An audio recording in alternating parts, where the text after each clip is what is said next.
د بلخ ولایت یو شمیر قومي مشران او مخور وایي کله پاکستاني رژیم سره شته ستونزې د خبرو او تفاهم له لارې حل نشي، دوی چمتو دي چې د خپل دولت ترڅنګ د خپل خاورې او ولس دفاع وکړي. د دوی په وینا د پاکستان پوځي رژیم له لوري پر افغان خاوره تر سره شوي بمبارۍ ورته د منلو وړ نه دي. قومي مشران د تیرې شپې بریدونه او د ملکي وګړو په نښه کول په کلکو ټکو غندي او له اسلامي امارت څخه غواړي چې که ستونزې د ډیپلوماټیکو لارو حل نشي نو د ولسونو له بشپړ ملاتړ سره د مناسب ځواب ورکړل شي.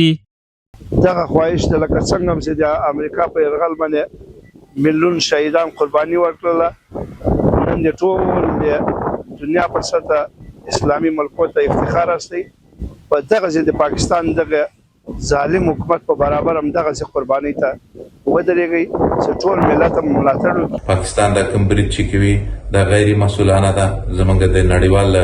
ټولنې نه غوښتنه ده چې دا ډول عمل چې پاکستان تر سره کوي زر تر زره یې د مخ ونیسي او له خپل اوسني نظام د اسلامي امارت نه غوښتنه ده چې د پاکستان سره دغه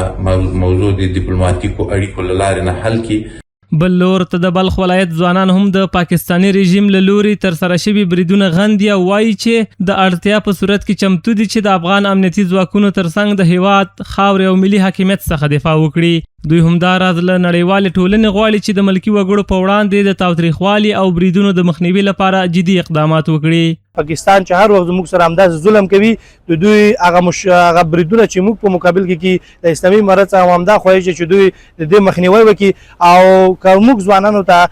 ضرورت شو موږ به انشاءالله په کلکه د دوی سره ولاړو او قربانۍ ته به آماده وو. زما خیال دا دی چې یو خلک وایي چې روسیه، برټانیه او امریکا چې د کم عواقبو سره مخ شو هغه خلک ډیر لري وو، جنګ یې پرېغوستو او وتښتېدل. دا زموږ سره دیوال په دیوال پراته دي. دا چې دا کم اور زموږ په کور کې بالۍ نو هر عمر به دغه سکروټې د هغوی خواته هم ورکړي. په همدې حال کې د بلخ ولایت دینی عالمان وایي د ماشومانو، سپینګیرو او بیګناه ملکي وګړو په نښه کول د اسلامي شریعت له نظره حرام او یو څرګند جنگي جنایت دی. دوی د اسلامي نړۍ له هیوادونو او نړیوالو بنسټونو غواړي چې دغو پیښو په اړه چوپ پاتې نشي او خپل مسئولیت ادا کړي. در دین اسلام کشتن و زخمی کردن و تعرض بر بالای افراد ملکی خصوصا اطفال، زنان، موسفیدان درست نمی باشه و جایز نیست و یک عمل زشت و قبیح می باشه. من به عنوان یک عالم دین از تمام کشورهای اسلامی خصوصا جامعه علمای اسلامی تقاضامندیم که حملات رژیم نظامی پاکستان را که بر بالای مردم افغانستان انجام داده و انجام می‌دهد تقبیح نموده و یک فتوای عمومی در مورد تقبیح و حرام بودن همچون حملات صادر نماید.